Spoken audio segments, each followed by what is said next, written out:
करने का तरीका क्या है, कैसे प्रकट होते हैं बंधुओं, यही है गुरु कृपा। क्या है ये? गुरु कृपा से आपके हृदय में मौजूद हैं, लेकिन जब तक गुरु कृपा नहीं होती है तब तक उसका प्रकटीकरण नहीं होता। और जब गुरु कृपा हृदय में जागृत हो जाती है तो आप राम की भक्ति भी कर लेंगे, भगवान कृष्ण की भक्ति कर लेंगे, भगवान शंकर की भक्ति, सबकी भक्ति। ध्यान देगा, गुरु कृपा से जो भक्ति मिलती है वो सभी की भक्ति हो जाती है, फिर किसी की भक्ति छूटने वाली नहीं है। थोड़ा सा टाइम और है, सबकी भक्ति क्या क्या है, सबकी भक्ति कैसे एक साथ हो जाती है गुरु कृपा से, ये थोड़ा समझने का प्रयास करेंगे, फिर आप लोगों को मौका, छुट्टी मिल जाएगी। बोलो वृंदावन बिहारी लाल की। जब गुरु कृपा मिलती है तो आप राम की भक्ति प्राप्त कर लेते हैं। किसकी भक्ति? राम की भक्ति। अब राम की भक्ति क्या है, ये रामायण में लिखा गया है, थोड़ा गौर करना, ध्यान देंगे कि राम भगति चिंतामणि सुंदर, और बसे गरुड़ जाके उरे अंतर, परम प्रकाश रूप दिन राती, और नहीं कछु चाहिए दिया घृत भाती।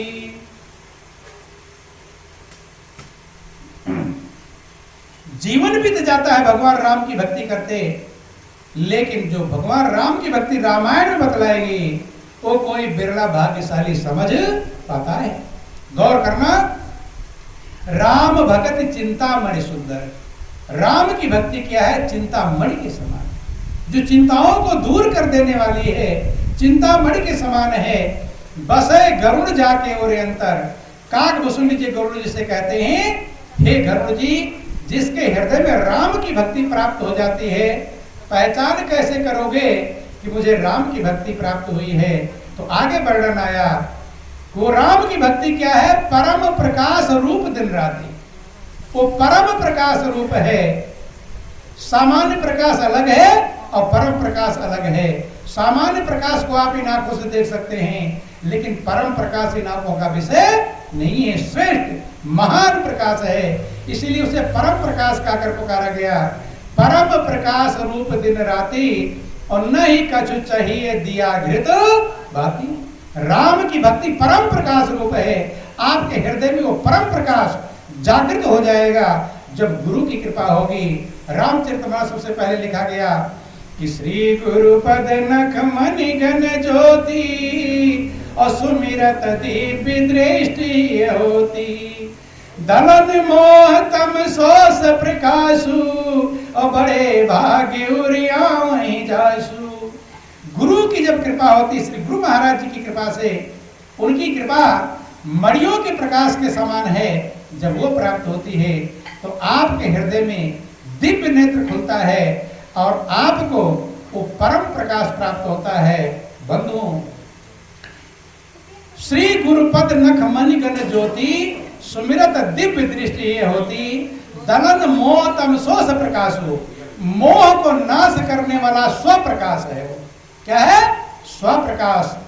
हर चीज को देखने के लिए दूसरे प्रकाश की जरूरत है, लेकिन जो प्रभु की भक्ति है उसको देखने के लिए दूसरे प्रकाश की जरूरत नहीं। आप लोग यहाँ बैठे हैं, अभी अंधकार हो जाए तो कोई एक दूसरे को दिखाई नहीं पड़ेगा, लेकिन प्रभु की भक्ति प्राप्त कर लेंगे, उसके लिए कभी अंधकार होता नहीं। वो स्व प्रकाश कैसा है? सुमिरत दिव्य दृष्टि है होती। दलन मोह, मोह को नाश करने वाला, क्योंकि मोह ही सारे दुखों की जड़ है। अगर आप दुनिया में दुख पा रहे हैं तो किसके कारण से? मोह के कारण से। किसके कारण से? मोह सकल व्याधिन कर मूला, और तिनते पुण्य उपजे गोसूला। संपूर्ण व्याधियों की, दुखों की जड़ मोह है, और वो मोह का नाश कैसे होगा?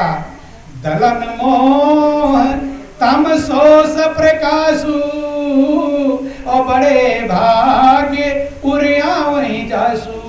मोह को नाश करने वाला एक ही चीज है, और वो स्व प्रकाश है जो आपके हृदय में है। वो परम प्रकाश है जो आपके हृदय में है, जो गुरु कृपा से प्राप्त होता है। बड़े भाग्य उरिया वहीं जासु, वो बहुत बड़ा भाग्यशाली है जिसके हृदय में वो स्व प्रकाश प्राप्त हो जाता है। वो राम की भक्ति है, और वही भगवान कृष्ण की भक्ति है। ध्यान देना, भागवत में कभी पढ़ लेना, भगवान कृष्ण उसी स्वप्रकाश का प्रतिदिन ध्यान करते हैं। भागवत में वर्णन आया कि भगवान श्री कृष्ण प्रतिदिन ब्रह्म मुहूर्त में उठ जाते थे और अपने आत्म स्वरूप का ध्यान करते थे। कौन स्वरूप का? आत्म स्वरूप। आत्म स्वरूप क्या है? भगवान कृष्ण कहते हैं वो आत्म स्वरूप सजातीय विजातीय भेदों से रहित है, एक है और अखंड है। बंधुओं, क्योंकि उसको देखने के लिए प्रकाश से प्रकाशक भाव नहीं है, अर्थात हर वस्तु को देखने के लिए दूसरे प्रकाश की जरूरत है। जरूरत है कि नहीं? 3 चीज चाहिए। नंबर 1, किसी चीज को देखने के लिए आंख चाहिए, आंख की रोशनी चाहिए। दूसरा चीज प्रकाश चाहिए और तीसरा चीज वो वस्तु चाहिए। ये 3 चीज रहेगी तब उसे आप देख सकते हैं। लेकिन भगवान कृष्ण जिस आत्म स्वरूप का ध्यान करते हैं उसमें को देखने के लिए दूसरे किसी प्रकाश की जरूरत नहीं है। प्रकाश से प्रकाशक भाव उसमें नहीं है, वो स्वयं प्रकाश है। उसका प्रतिदिन ध्यान करते थे, प्रतिदिन ध्यान करते थे तो उनका हृदय आनंद से खिल उठा। खुद करते हैं ध्यान, और यही ध्यान भगवान कृष्ण अर्जुन को समझाते हैं कि हे अर्जुन, जो तू ये देख रहा है चमड़े हड्डी मांस का पिंड, 5 तत्व 3 गुणों का अथवा शरीर है, लेकिन मैं शरीर नहीं, मैं शरीरी हूं जिसने इसको धारण किया है। मेरा स्वरूप आत्म स्वरूप है जो अविनाशी है, जिसको न शस्त्र काट सकते हैं, न अग्नि जला सकती है, न जल गीला कर सकता है, न वायु सुखा सकती है। वो क्या है? गीता अध्याय 13 श्लोक 17 में समझाते हैं कि मेरा जो आत्म स्वरूप है, ज्योत शाम तत् ज्योति ही तमसा परमुच्यते ज्ञानम ज्ञान ज्ञान गम्यम हृदय सर्वस्पृष्टम के हे अर्जुन, मेरा स्वरूप ज्योतियों का ज्योति है। ज्योतियों के ज्योत का मतलब संसार में जितनी चीजें प्रकाश देने वाली हैं उनको प्रकाश देने वाला परमात्मा का स्वरूप है, आत्म स्वरूप है। ज्योतियों का ज्योति है, जो शाम तक ज्योति तमसा परमुच्यते ज्ञानम ज्ञान ज्ञान गम्यम हृदय सर्वस्पृष्टम, में जानने योग्य हूं। कुछ लोग कहते भगवान को कौन जान सकता है? कहते कि नहीं कहते? भगवान खुद ही कह रहे मैं ही जानने योग्य हूं। उसी को जानने के लिए मनुष्य की जिंदगी मिली है। लेकिन लोग जिंदगी भी जाते रामायण गीता पढ़ते, कहते भगवान को कौन जान, उन्हीं को तो जानने के लिए जीवन मिला है। वही तो आनंद के भंडार हैं, वही प्रेम के भंडार हैं, वही शांति के भंडार हैं, वही सुखों के भंडार हैं। उनको नहीं जानोगे तो कुछ भी ज्ञातुम, मैं जानने योग्य हूं, जाना जा सकता हूं। हृदय सर्वस्पृष्टम, मैं सबके हृदय में विशेष रूप से मौजूद हूं। हर जगह पर, लेकिन विशेष स्पेशल स्थान कौन सा है? हृदय में। और जिसने पाया हृदय में पाया वो ज्योतियों का ज्योति। बंधुओं, उसी को मुसलमान भाई शास्त्रों में नूरे इलाही कहकर पुकारा गया। क्या कहा गया? नूरे इलाही। उसी को सिख धर्म शास्त्रों में चांदना कहकर पुकारते हैं। जय सौ चंदा उगोए सूरज चढ़े 1000, एता चांदन होन दिया गुरबिन घोर अंधार। बंधुओं, उसी को ईसाई डिवाइन लाइट कहते हैं। डिवाइन माने अलौकिक प्रकाश। 2-4 प्रकार के प्रकाश हैं जो लौकिक प्रकाश हैं। सूरज का प्रकाश है, चंद्रमा का प्रकाश है, अग्नि का प्रकाश है, बिजली का प्रकाश है, तारों का प्रकाश है, जो आप इन आंखों से देख सकते हैं। लेकिन जो डिवाइन लाइट है, अलौकिक प्रकाश है, परम प्रकाश है, स्वयं प्रकाश है, स्वयंभू ज्योति, अनेक नामों से शास्त्रों में चर्चा आया, वो इन आंखों का विषय नहीं है, वो अंदर की आंख का विषय है। बंधुओं, इसलिए भगवान कृष्ण गीता में कहते हैं ना तो माम सक्ष दृष्टुम अनेनेषु चक्षा दिव्य चक्षु पश्चिमे गोस्त्रम के हे अर्जुन, तो इन चर्म चक्षुओं से मुझे नहीं देख सकता, इसलिए मैं तुम्हें दिव्य चक्षु प्रदान करता हूं। वो अंदर की आंख गुरु की कृपा से खुलती है। इसीलिए गुरु की पदवी भगवान से भी बड़ी कहलाती है। श्री गुरु पद नख मणिगण ज्योति और सुमिरत दिव्य दृष्टि ये होती और दनन मोह तम सोच प्रकाशु, बड़े भाग्य और जासु। वो बहुत बड़ा भाग्यशाली है जिसके हृदय में होता है। तो बंधुओं, जिन लोगों को वो रास्ता मिल गया है, वो एक रास्ता है, वही देवी माँ का रास्ता है। थोड़ा ध्यान देना, देवी माँ ने अपने पिता हिमालय को हिमालय पुत्री कहलाती है। जब उन्हें ज्ञान मिल गया पार्वती के जन्म में, तो सोचती हैं कि जब मेरे जन्म के बंधन के बंधन खत्म हो गए तो मेरे पिता का भी उद्धार होना चाहिए। अपने पिता हिमालय के क्षेत्र में जाती हैं, वहां अपने पिता को समझाती हैं कि पर्वतराज, गुरु की शरण, ए बच्चों ध्यान दो, बोलो वृंदावन बिहारी लाल की। गुरु की शरण में जाओ, गुरु के शरण में जा करके अविनाशी जो स्वरूप ब्रह्म सब जगह प्रकाशित है, वो गुरु की कृपा से आप अपने अंदर में ही प्राप्त कर पाओगे।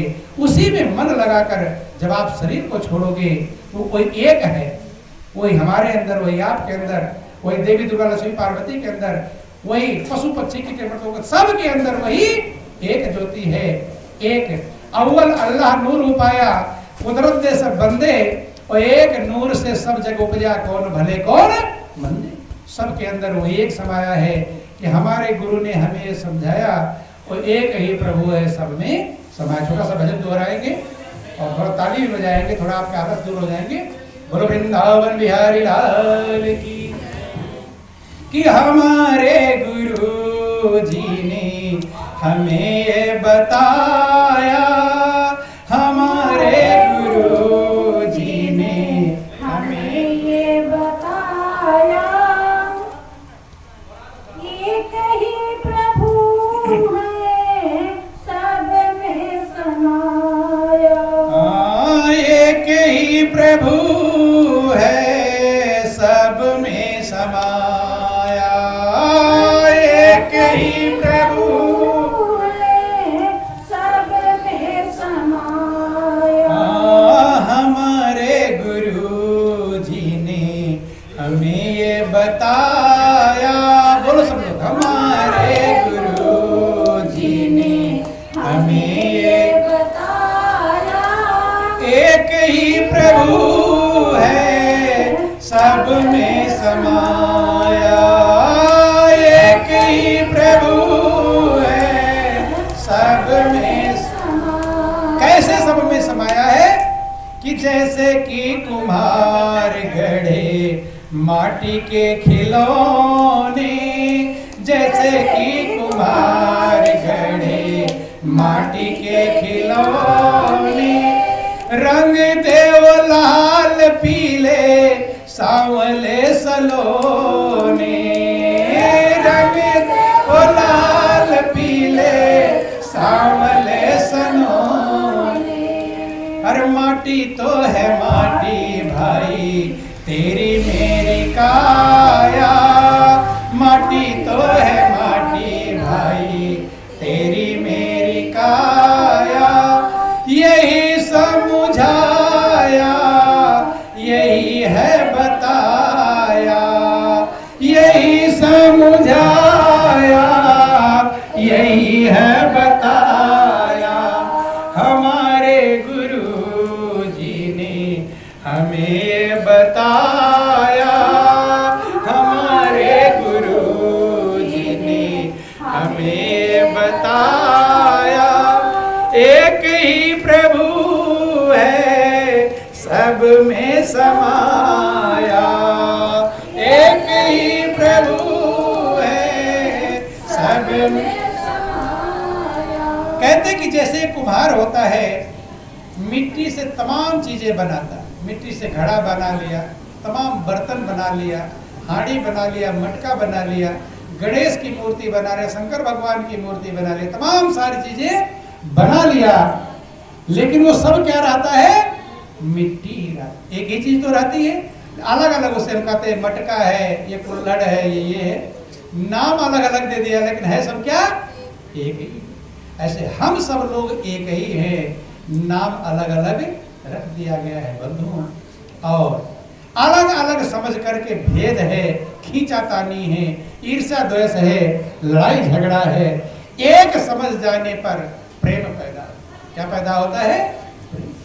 कि आदमी जो आदमी को देखे एक नजर से, आदमी जो आदमी को देखे एक नजर से, नफरत रहे ना चारों और प्यार बरसे, नफरत रहे ना चारों और प्यार बरसे। हर बेटे एक बाप के हैं माया ने भुलाया, बेटे एक बाप के हैं माया ने भुलाया।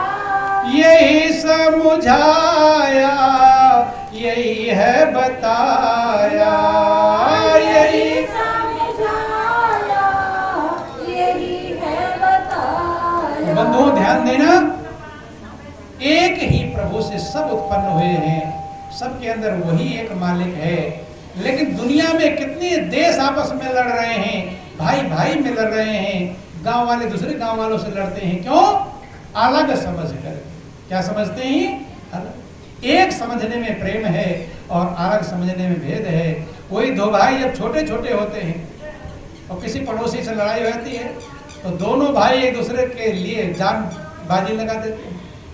लेकिन जब बड़े दोनों शादी विवाह बहू आए तब दोनों अलग अलग समझ लेते, रहते वही हैं, नहीं समझे, अलग अलग समझ लिए, अब आपस में लड़ते हैं, नहीं लड़ते। ये भेद, यही भेद गुरु महाराज जी दूर करते हैं। जब आप अपने अंदर में उस परमात्मा के एक स्वरूप को जान लेंगे, पहले अपने अंदर में जानना पड़ेगा, तब दूसरे के अंदर में समझ पाओगे। नहीं है जैसे चाय आती है बन करके, और अब आप चाय देखकर नहीं जान पाते हो कि मीठा कि नमकीन है, कैसा जान जाते हैं। पहले जब चखते हैं और देखते हैं कि इसमें चीनी नहीं डला है, जान जाते सबके में चीनी नहीं है, जान जाते कि नहीं। तो घर वालों पर नाराज उधर चीनी नहीं डाला, क्यों? क्योंकि अपना जैसे पिया, टेस्ट किया तो सबका समझ किया कि सबके कप में चीनी नहीं। ऐसे जब आप उस परमात्मा को अपने अंदर में जान जाएंगे, तब सबके अंदर में जान जाएंगे कि वही प्रभु जो मेरे अंदर है वही सबके अंदर मौजूद है। तुलसीदास ने अपने अंदर जान लिया था, तब उन्होंने लिख दिया कि सिय राम मैं सब जग जानी और करहूं प्रणाम जोरी जुग पानी। मैं सब में अपने प्रभु को ही जान गया हूँ, मानी नहीं। मानना अलग है और जानना अलग है। मानना तो ये है, मान लिया, अब इस तख्त को हवाई जहाज मान ले तो काम नहीं चलेगा। जो है वही, जानने का मतलब जो है वही, और मानने को है कुछ और माना कुछ जाता है। इसलिए कहा श्री राम में सब जग जानी, श्री राम में सब जग मानी नहीं। लेकिन लोग भगवान को मानते हैं, क्या करते हैं? मानते हैं, जानने का प्रयास नहीं। मानने से आगे बढ़ो और जानो कि परमात्मा क्या है। जैसे तिल में तेल होता है, पत्थर में अग्नि होती है, दूध में घी छिपा होता है, ऐसे कण कण में, जर्रे जर्रे में तुम्हारे हृदय परमात्मा छिपा हुआ है। कि ज्यों तिल माही तेल है और ज्यों चकमक में आग, और तेरा साईं तुझ में जान सके तो जाग। कहते जैसे तिल में तेल होता है, सही युक्ति मिलेगी तेल निकलेगा, नहीं तेल निकलने वाला। तिल को चाकू से बारीक बारीक काट दो, तेल नहीं मिलेगा। पत्थर में आग है, पत्थर को पीस करके आटा बना दो, आग मिलेगा नहीं। दो पत्थरों को टकराने से आग निकलती है, तेल को कोलों में पेरने से निकलता है। अब दूध में घी है, जिसको ना पता हो घी निकालता है, कैसे निकाला जाता है, निकाल लेगा, टटोलेगा कहाँ है घी, टटोल कर नहीं मिला पूरा फर्श को फैला लेगा। यही तो है तरीका। जब फैला कर कह देगा अरे घी है ही नहीं, कहेगा कि नहीं। लेकिन भले नहीं जान पाया घी है, ऐसे परमात्मा व्यापक है। जैसे दूध में घी मौजूद है, परमात्मा भी व्यापक है। कुछ लोग कहते हैं भगवान भगवान कुछ ही नहीं है, कहते हैं क्योंकि वही वाला फैला कर देख लिया है नहीं। लेकिन जिसे गुरु कृपा से युक्ति मिल जाती है, जिन दूध के मथन से मिलता है घी जतन से, तिम ध्यान के लगन से पार ब्रह्म ले निहारी। जब वो गुरु ज्ञान की प्रक्रिया देते हैं, ध्यान की प्रक्रिया देते हैं, तो अपने हृदय में परमात्मा के स्वरूप का साक्षात्कार आप करेंगे और तभी जीवन का उद्धार होगा। और अब अगर है साक्षात्कार तो लास्ट में भी हो पाएगा, और अब नहीं है तो आगे की कोई गारंटी नहीं। इसलिए जीवन बहुत कीमती है बंधुओं, अनमोल है। आपके पास ज़्यादा समय नहीं है, इतना विचार कर लें वो परमात्मा एक है, आपके हृदय में है, और उसी से दिल लगाना है आपकी ड्यूटी है। अगर उससे आप दिल न लगा पाए तो मनुष्य जीवन पाना ना पाना है सब बेकार रह गया। चाहे कितना पैसा, कार, कोठी सब बटोर लो, जिंदगी निरर्थक हो जाएगी। जिंदगी बीत गई, जो चला गया कुछ नहीं कर पाओगे। जो बचा है, जिन लोगों को रास्ता मिला है, अपने दिल के तार को ज़्यादा से ज़्यादा प्रभु में जोड़ने का प्रयास करें। दुनिया के हर कर्तव्य कर्म करें, लेकिन दिल को प्रभु से जोड़ें। जिन्हें नहीं रास्ता मिला है वो रास्ता प्राप्त करने का प्रयास करें, क्योंकि जीवन पल पल बीत रहा है, जिंदगी का कुछ भरोसा नहीं। जो करना है जल्द करके वो बैठा है मौन, और पल में परलय होएगी कल की जाने कौन। काल करे सो आज कर, आज करे सो अब, और पल में परलय होएगी बहुत करोगे तब। नीचे शब्दों के साथ सबसे प्रेम पूर्वक रहिए। किसी से अगर आपने ईर्ष्या द्वेष किया तो आपके कर्म बिगड़ जाएंगे। खुद सह लो, लेकिन हमारे द्वारा दूसरे के दिल को नुकसान नहीं है। ये बहुत बड़ी कीमत है। मौका प्रभु ने दिया है, चाहे आप जीवन को बिगाड़ लो या बना लो, आपकी मर्जी है। बिगाड़ोगे हाथ रोकता नहीं, और बनाओगे पेट थपथपाने नहीं आता। हाँ, हिसाब जरूर रखता है। क्या रखता है?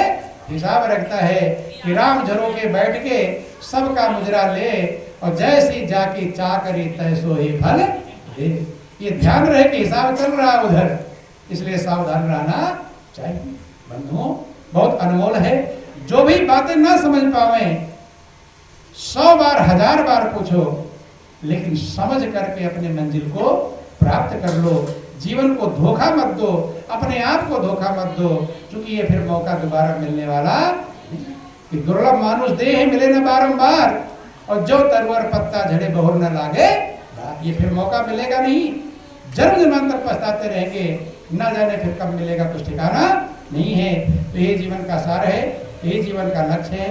अब आपका समय भी होगा, ज्यादा कुछ ना कहा करके इन्हीं चंद शब्दों के साथ बोलिए प्रेम से गुरुदेव महाराज की जय, श्री सच्चिदानंद भगवान की जय, बोलो वृंदावन बिहारी लाल